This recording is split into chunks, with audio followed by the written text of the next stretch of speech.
Bonsoir à toutes et à tous.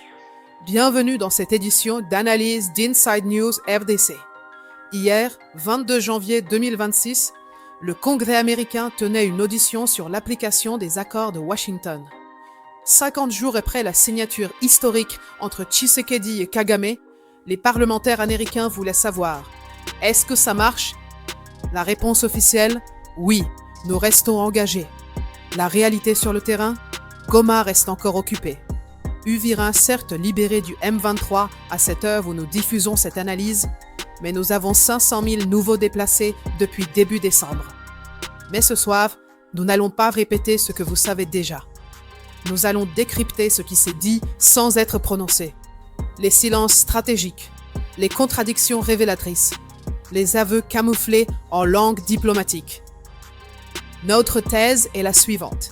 Cette audition a mis en lumière le fait que Washington est pleinement conscient des violations par le Rwanda de ses engagements internationaux, mais choisit délibérément de ne pas intervenir à un certain niveau, afin de ne pas compromettre son objectif prioritaire, garantir l'accès des États-Unis aux minéraux critiques de la République démocratique du Congo, quitte à sacrifier temporairement la souveraineté congolaise.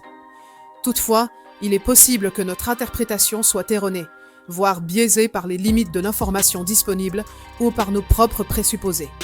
Seul le cours des événements à venir permettra de confirmer ou d'infirmer cette lecture stratégique des intentions américaines. Voici l'échange le plus révélateur de l'audition. La députée Sarah Jacobs demande directement à Sarah Trautman, sous-secrétaire d'État adjointe pour l'Afrique, quelles mesures punitives, y compris des sanctions, les États-Unis sont-ils prêts à prendre contre le Rwanda et le M23? La réponse de Trautman: nous continuons à garder toutes les options sur la table pour inciter au changement de comportement. Mais Jacobs insiste. Pouvez-vous me donner un calendrier concret? Et Trautman rétorque: ces décisions sont au-dessus de mon niveau de responsabilité, mais nous continuons à en discuter au plus haut niveau. Traduisons cet échange. Quand un diplomate dit « toutes les options sur la table », cela signifie « aucune décision n'a été prise ». Quand elle dit « nous en discutons », cela signifie « nous ne sommes pas d'accord en interne ». Quand elle renvoie au plus haut niveau, cela signifie « le président Trump ou le secrétaire d'État Rubio bloquent ». Pourquoi cette paralysie? Parce que sanctionner le Rwanda compliquerait immédiatement deux accords signés le même jour que les accords de Washington, le partenariat stratégique États-Unis-RDC et le cadre de prospérité économique partagée États-Unis-Rwanda. Les deux accords donnent aux entreprises américaines un accès prioritaire aux chaînes d'approvisionnement minéral des deux pays. Le congressman Ronny Jackson l'a dit crûment. Si la RDC et le Rwanda coopèrent sur les minéraux, l'un mine, l'autre raffine, tout le monde gagne économiquement et tout le monde a intérêt à maintenir la paix. Belle théorie. Sauf que pendant que Washington théorise, le Rwanda occupe militairement les zones minières qu'il est censé simplement raffiner.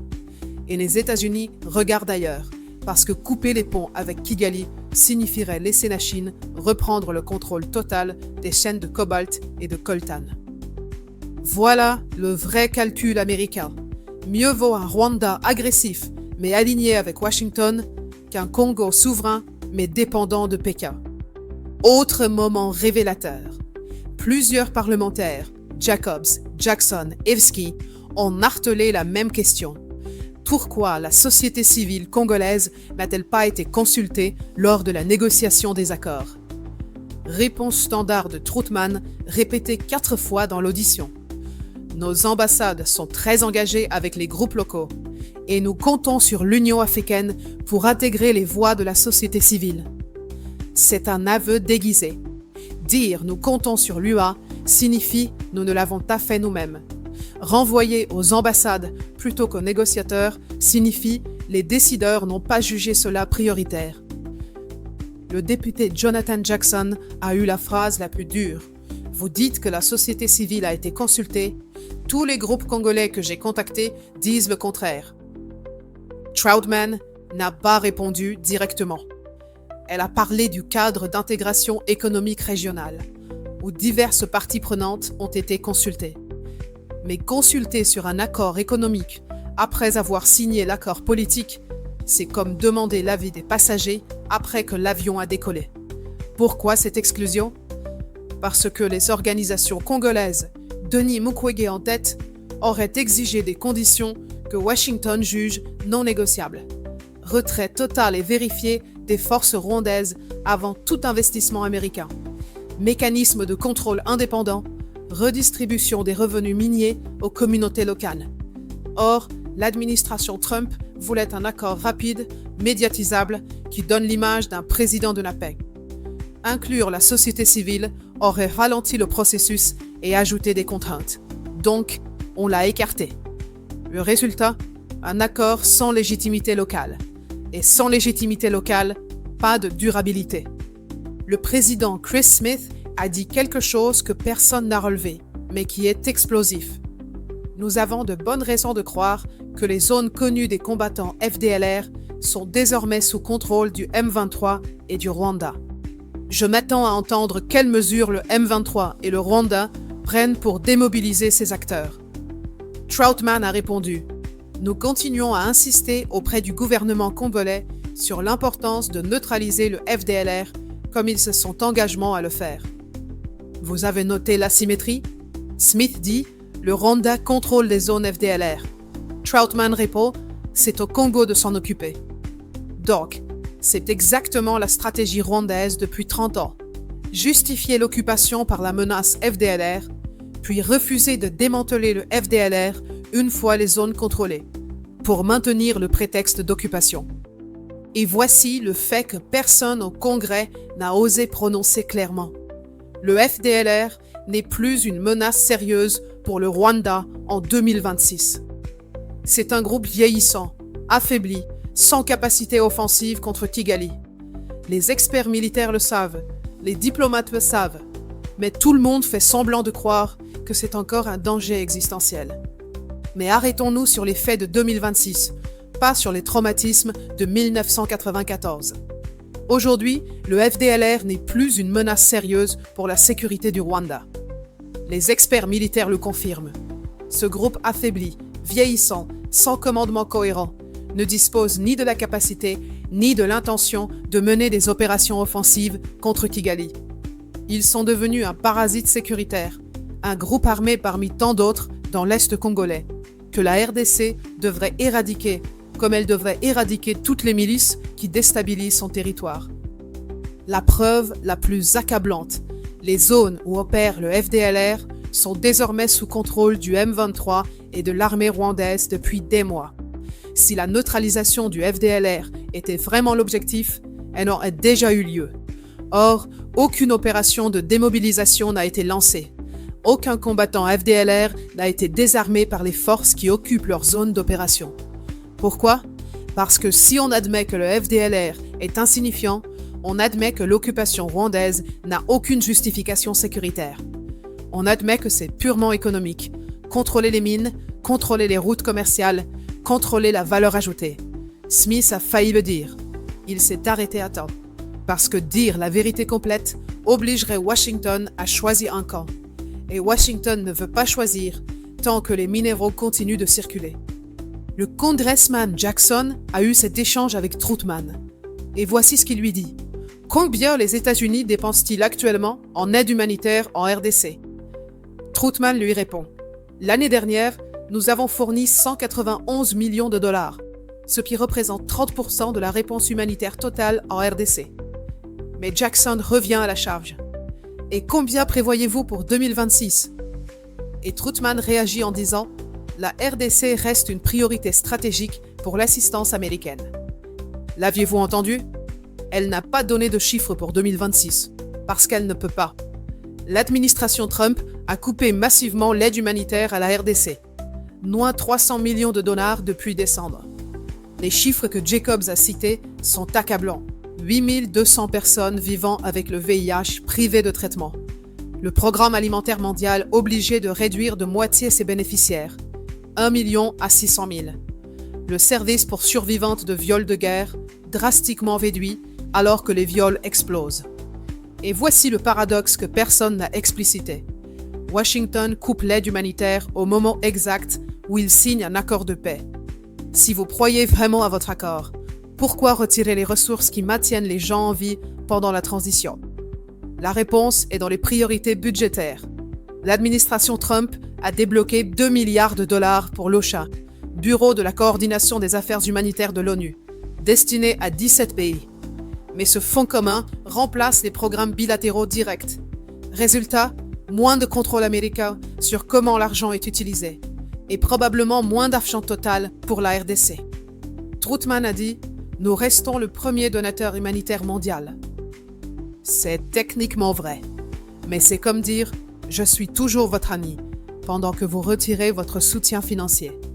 Les mots rassurent, les chiffres tuent. Un détail que très peu ont relevé. Le Rwanda accuse le Burundi d'avoir déployé 20 000 soldats au sud Kivu pour soutenir la RDC contre le M23. Si c'est vrai, et les Nations Unies ne l'ont pas démenti, cela change totalement la donne. Ce n'est plus un conflit bilatéral RDC-Rwanda. C'est une guerre régionale où le Burundi, qui soutient discrètement la RDC, et potentiellement l'Angola sont impliqués. Or, les accords de Washington ne mentionnent même pas le Burundi. Ils ne prévoient aucun mécanisme pour gérer les forces tierces. C'est un accord à 2 parties pour un conflit à 5 acteurs. Le congressman Ronny Jackson l'a compris. Il a dit « Nous devons intégrer l'Ouganda et le Burundi dans le cadre économique régional. Sinon, ils n'auront aucun intérêt à la paix. » Exactement. Mais Washington ne l'a pas fait parce que cela compliquerait la narrative du Trump fait la paix en Afrique. Plus simple de faire une photo à 2 présidents que de convoquer un sommet régional complexe. Résultat, l'accord ignore délibérément la moitié des acteurs du conflit. Comment voulez-vous qu'il fonctionne? Voici l'ironie suprême que Jackson a énoncée sans que personne ne mesure la portée. Le grand gagnant de tout cela, c'est la Chine. Elle prospère dans l'instabilité. Tant qu'il y a du chaos, les entreprises occidentales ne viennent pas et la Chine achète les ressources à prix cassé. Il a raison, mais il n'a pas poussé le raisonnement jusqu'au bout. Si la Chine profite de l'instabilité et si le Rwanda maintient l'instabilité en occupant l'Est congolais, alors le Rwanda, objectivement, sert les intérêts chinois, même s'il signe des accords avec Washington. Les données le confirment. Depuis la signature des accords de Washington le 4 décembre, les exportations chinoises de cobalt raffiné en provenance de la région des Grands Lacs ont augmenté de 18%. Pourquoi? Parce que dans le chaos, les réseaux de contrebande fonctionnent mieux que les chaînes légales. Congo Dongfang Mining Corporation, sanctionné en décembre par les États-Unis pour avoir financé le M23, continue d'opérer via des filiales écrans. Les camions chargés de coltan partent toujours de Goma vers Gisenyi, puis Kigali, puis Shenzhen. Les accords de Washington promettent de casser le monopole chinois. En réalité, sans mécanisme de contrôle sur le terrain, ils ne font que donner une légitimité diplomatique à un statu quo qui enrichit Pékin. Et Washington le sait, mais préfère l'illusion d'un accord à l'aveu d'un échec. Ce qu'il faut retenir de cette audition parlementaire, Washington a construit un théâtre de la paix pendant que la guerre continue. Les accords de Washington ne sont pas une arnaque totale. Ils contiennent des clauses utiles sur la transparence minière, la régulation du secteur artisanal, la protection des travailleurs. Sur le papier, c'est du sérieux. Mais un accord non appliqué est une fiction. Et 50 jours après la signature, rien, absolument rien, des engagements sécuritaires n'a été respecté. Le Rwanda n'a pas retiré ses troupes. Le M23 n'a pas reculé de 75 km comme exigé. Le FDLR n'a pas été démantelé. Les mécanismes de vérification indépendants n'ont pas été déployés. Et surtout, aucune sanction n'a été imposée à qui que ce soit. Pendant ce temps, 7 millions de Congolais restent déplacés, 26 millions en insécurité alimentaire, et les viols de guerre battent des records. L'audition d'hier a révélé une vérité que personne n'a voulu prononcer clairement. Les États-Unis ont choisi. Ils ont choisi l'accès aux minéraux plutôt que la justice pour les Congolais. Ils ont choisi la stabilité de leur chaîne d'approvisionnement plutôt que la souveraineté de la RDC. Ils ont choisi un Rwanda non sanctionné plutôt qu'un Congo vengé. Ce choix n'est pas définitif. Chris Smith l'a dit en fin de séance. Nous avons une obligation.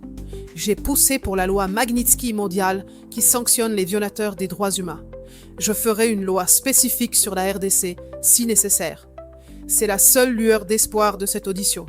Le Congrès peut contourner l'exécutif. Les parlementaires peuvent imposer des sanctions par la loi, même si Trump et Rubio hésitent. Mais cela prendra des mois. Et pendant ces mois, combien de Congolais mourront pendant que Washington discute au plus haut niveau?